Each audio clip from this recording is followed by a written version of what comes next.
Hi guys, welcome back to the Rule of Two, and it's actually been a long time since we've been back. It's been 2 months. 2 long months, and the Force has brought us back. We were on this journey to find substance, but we just found more Flash. Terrence, give me some Star Wars news. All right, definitely. As you know, and it may seem like we're a little bit late, but we kind of had some other things kind of going on, but we still want to get a chance to get in there and talk about some of the latest Star Wars news. And the biggest thing that's happened so far is the final Rogue One trailer has come out. Now, we got to see a little bit more footage in this one. We got a little bit more of the story, a little bit more definition of some of the characters that are in it. I wanted to see what were your thoughts and how did you feel about the final trailer? Man, this trailer was freaking sweet. I mean, it takes a lot out of the, like, they're trying to spin it off. It's a spin-off, obviously. Mm-hmm. So, but they're keeping a lot of the elements of Star Wars and then taking other things in different directions. Just the way the cinematography looks, the battle scenes look, a lot of that stuff is just complete. It's a war movie. Yeah. It looks like a flat-out war movie. Very, very gritty. Their costumes are completely different from the way they are in the whole saga. Right. Completely different, more rugged, more beaten up, more, you know. It's just an awesome trailer, man. I can't not wait for this movie. It's freaking sweet. All right, now we got to see a lot more things in it. We got to see like a lot of the ominous presence like the Empire has over everybody, over the planets, like seeing like a Death Star just kind of sitting parked over like a planet, and just you could see it and basically it takes over the whole sky. Yeah. We also got to see stuff pretty like a statue laying down in the sand. And is it like a Jedi, you know, from the Republic falling type deal, or is it somebody else? Is it an important character? Is it Obi-Wan? Is it the Jedi Temple? Yeah. That's another good thing in there. Another thing that we got to see is we got to see Jyn Erso's father a lot more in this one, because he's just been mentioned before and we got little flashes of him, but now we get this trailer was basically more about him than it was about anybody else. We got to find out more about how he actually ends up with the Empire and more of his role as far as with the building of the Death Star is what we're all assuming is what his role is going to be, and more of a backstory on Jyn Erso herself. Mm-hmm. I mean, there's a lot of a backstory that actually mirrors Rey's if you really look at it. If you really think about it, it kind of mirrors Rey's a little bit, but you know, that in itself, you know, you get a little bit more background from her too. That was actually pretty cool. I was gonna say it mirrored a little bit of Luke, because we got to see a desert planet with the moisture evaporators in the background. In a sense. There was no Death Star. The Hope Awakens. There was no Death Star. There was no Death Star there.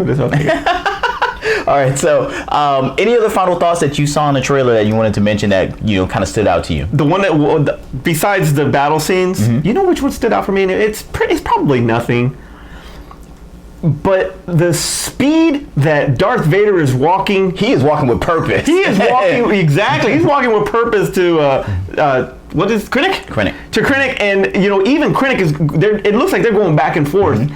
And you know, kind of taking a page out of Peter Cushing's role as Moff Tarkin, the way he was mm-hmm. talking to Vader mm-hmm. In A New Hope.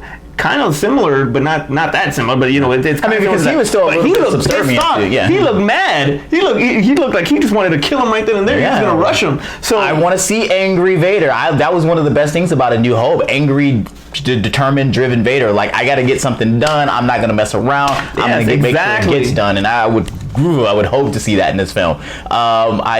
We get to see her in jail too, so I want to know what she's done with Jyn Erso. I want to know what she's done to get herself thrown in jail. How has her father leaving affected her to where she's now a criminal? Other things that I thought about when I saw the trailer was more, well, the one they threw in the Rogue One line. I don't know why they felt they had to throw that into the trailer, but you know, hey, it was like, hey, remember this movie's called Rogue One? You know, we need a call sign. So like, they couldn't have just worked that into the movie a little better than that. This is a Star Wars story. Or, you know, it kind of reminded me of some kind of Suicide Squad. That's what it felt like when they basically forced that in there. But other than that, I love the trailer. I love what it set up. Like you said, it's we finally have a Star War. We're finally gonna get that. I can't wait to see how it plays out. I'm really anxious for December to get here. I don't know how I'm gonna sit for 2 months. The battle scenes are just like no other in a Star Wars movie. It's completely different. It's just, it almost looks like they're firing bullets. I mean, it's Call of Duty Star Wars. That's what it is. I hope this is actually the blueprint of what they do for Star Wars films going forward, or at least if they do, like, it starts here and it keeps getting better. Well, I don't know how, because I mean, Force Awakens takes place 30 years after. I mean, it doesn't have to be this, but they can still have. I mean, the same kind of style. The same kind of style. It's like more intensity, more grittiness. It's like they're still a force, and they're not like just Kylo Ren. Okay, let me ask you this. All right, so if this takes place before Empire, and Empire pretty much as of right now is the best Star Wars out of all of them, would Rogue One, would Empire still be above Rogue One? I gotta see it. I gotta see it first. When I see it, because it has a chance. It has a chance. Because because Empire Strikes Back is one of the best, not just because of certain scenes, certain battle scenes and all that, but also because of the story aspect of cliffhangers on I Am Your Father, that kind of thing. So much went on. Right. So where would this now? If this goes that route, also, and it takes kind of a page from that, could we find out a tie from the saga to this spinoff? Possibly, but I mean, there's always been that thought that this just seems like a suicide mission and kind of like a Suicide Squad. I already knew that was coming.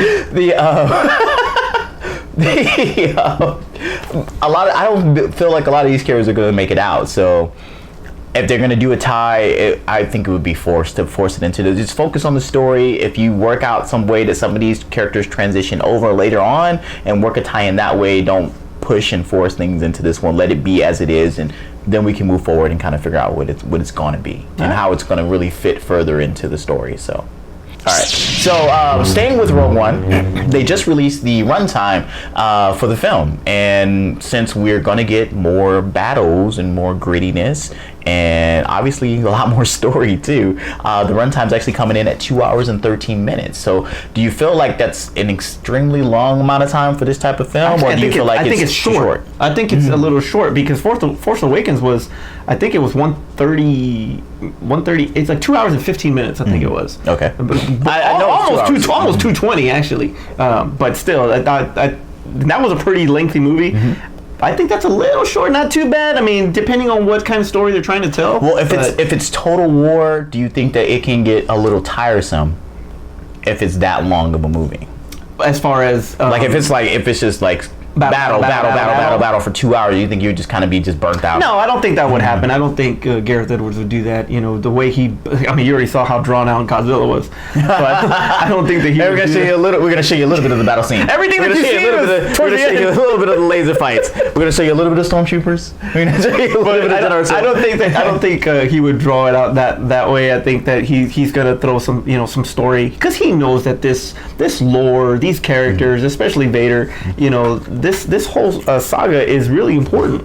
It's really important. A lot of people take it very seriously, and he knows that there are certain things that you don't want to mess with, really. So, I think that he'll follow that road, and he'll deliver it pretty good. Okay. All right. So that will take care of Rogue One, but staying in that prequel type universe, we got some big news as well. We have a Lando casting, which was a rumor for quite some time, and lo and behold, Mr. Donald Glover was cast. Don Glover as Lando Calrissian, and I have thoughts on this casting, but I want to get your thoughts first, because my thoughts will turn into a fan. Look, you know what? From the back. Ask from the back.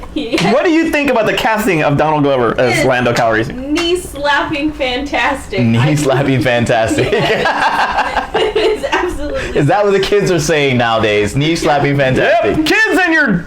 Forget it. So Your great. work. I am in tears.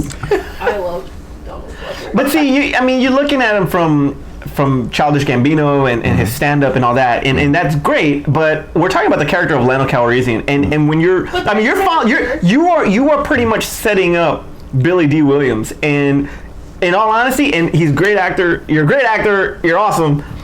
I just don't see the charisma and the smoothness of Billy D. Williams in Donald Glover. We will get back to you, Aspen, from the back. No, I'm talking about. I mean, Lando Calrissian is still Billy D. Williams from Lady Sings the Blues. I mean, that's just smooth ass Colt 45 drinking Lando Calrissian. I don't see that from Donald Glover. You know, when you look at his characters from Community, you listen to his stand-up, you listen to his rap. Gifted guy, but think about the essence of Billy D. Can he capture the essence of Billy D. Williams? I am so surprised that you said that, because I actually had a conversation on our Facebook, and so it turned into a fanboy rant by me, by the way, and I felt the exact same way. I think he's a great talent, but he does not scream Lando to me. He just doesn't, and it's only because Billy D. is just not replicatable. Just like, but you know what? I mean, and I know they're gonna say, "Oh, he's gonna do his thing." But what about Harrison Ford? He can really be. I'm not on board. I'm not on board with that either. So yeah, you know, now this is supposed to be what 10 years before. He's supposed to be 24 years old in this. This is both. They're both gonna be young in their 20s, and so that means does that character development build through those 10 years, because they're in their 30s by the time they get to Cloud City and reunited there? Is there a something that happens that turns them this way? Because I've known you 20 years and you're pretty much the exact same person from 20 years ago. So I'm looking at this from a 10-year span, and that's still supposed to be Billy D at Cloud City. I don't see it. So when he gives over the Millennium Falcon, he becomes smoother. Is that what you're trying to say? I'm gonna cry that I lost my freaking plane. Well, I'm glad you bring that up.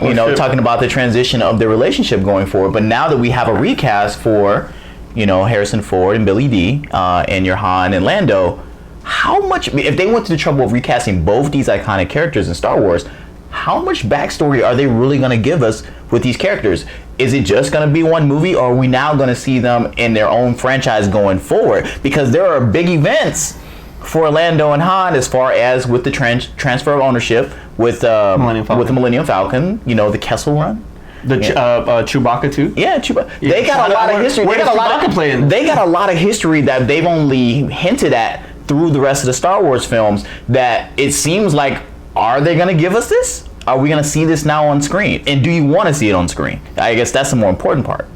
Well, because we care about the characters, yeah, of course you want to see it. But at the same time, you also don't want to take away the lore from it. I don't think you want to tarnish the characters either, or any kind of continuity that's going to potentially be damaged if they, screw up somewhere. Or like they get continuity wrong. It's like, oh, they did this, and people are going to be like, that's not how it was in this book that you wrote back 30 years ago.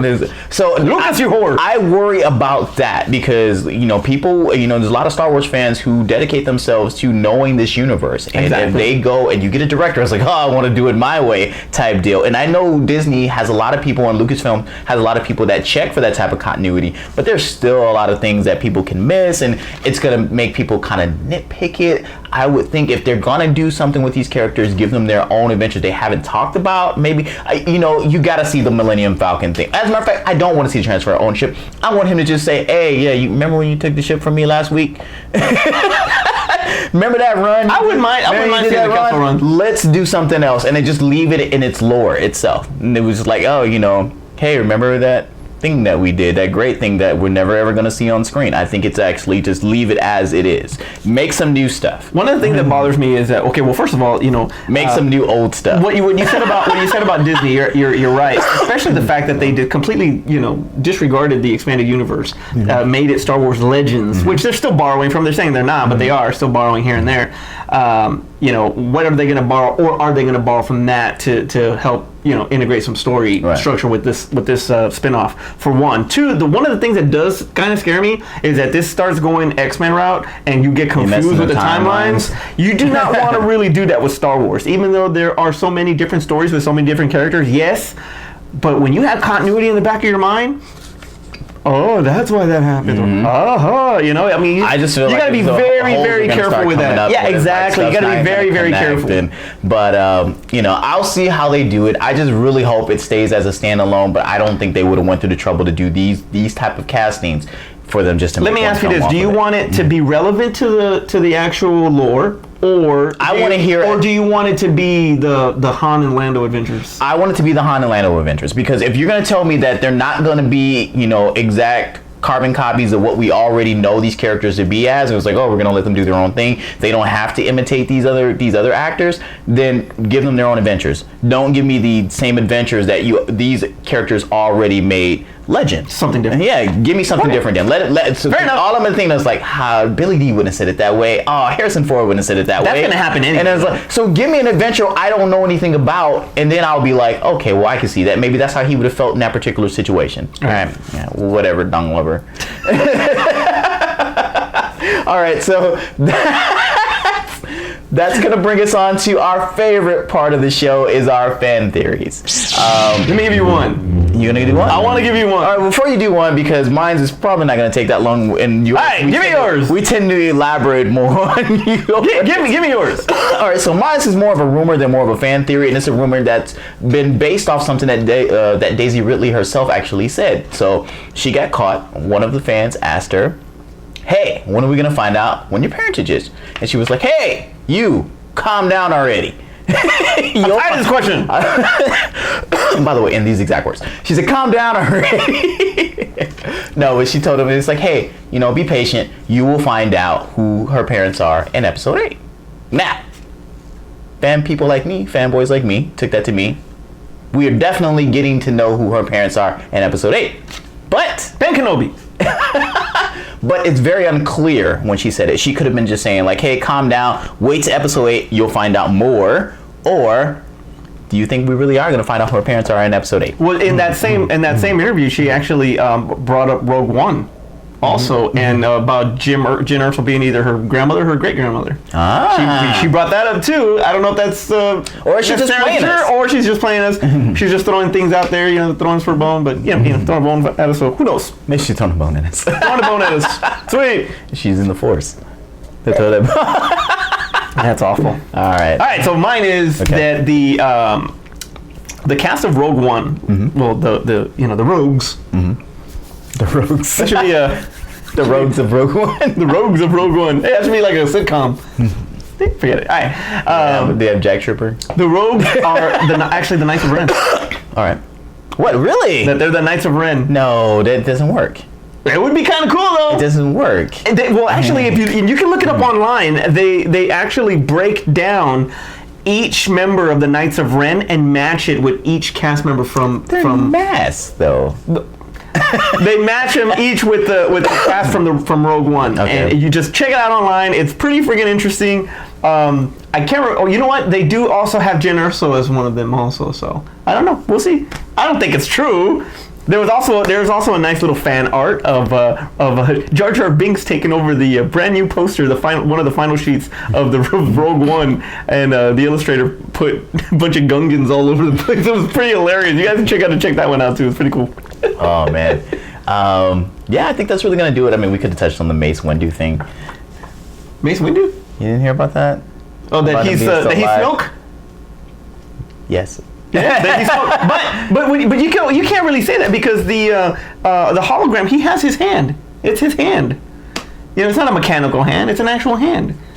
Right. But that one's dead. Hey, but they were talking about the scars. But and, Luke's hand looked human when he got out of when his arm got chopped off. His hand did look human. It was very inside true. That was metal. Yeah. We so didn't see it. That's a possibility. I'm not saying that it's not, but yeah. So.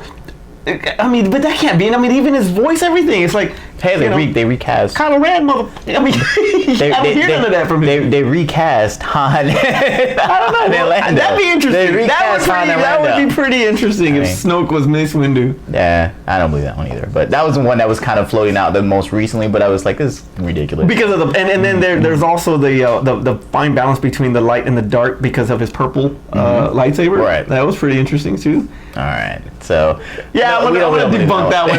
We don't believe that one. All right. I'm gonna debunk debunk that one. All right, that's gonna take care of this episode of the Rule of Two. We like we said in previous episodes, we only try to do these when there's some real news. Nothing too small or insignificant. We want to actually get out there when there's something that we can really have a discussion about. So hopefully we'll get to see something new coming up. You know, maybe they'll break my heart and say they recast Carrie Fisher. But you know, there's gonna be a little bit more about Rogue One as the the months pass and as we get closer to December. There's a lot more stuff that's gonna come out for Rogue One. I mean, the pops have been released, toys have been released. A lot of these things have barely come out recently. So yeah, and then we're gonna talk about all the different TV spots that come out that show us like another 2 seconds of more footage. Exactly, and then of course you got your diehards that are actually taking all of these, editing them out, trying to make their own, just like they did with episode 7 mashup and extended cuts and stuff like that. Exactly. So eventually we'll have seen the whole movie. Exactly.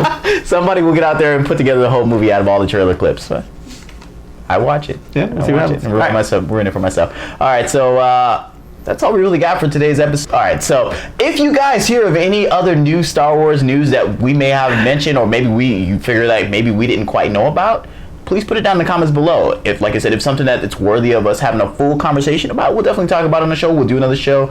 And if you guys have good fan theories, definitely let us know about those, because we love talking about those on the show. Make sure you guys like and comment, and come back for us next time we do our next Roll of 2. Hopefully it's not going to be 2 months from now. Hopefully it won't be 2 months from now. For Aspen in the back, I'm Manny. I'm Terrence. May the force be with you. Every time you turn around, it's your birthday. I don't understand that one. It takes her It takes a year to turn around. Like the Earth. And then he said Goonie Goo Goo. I got a G.I. Joe over my ass. Yeah, some real funny shit.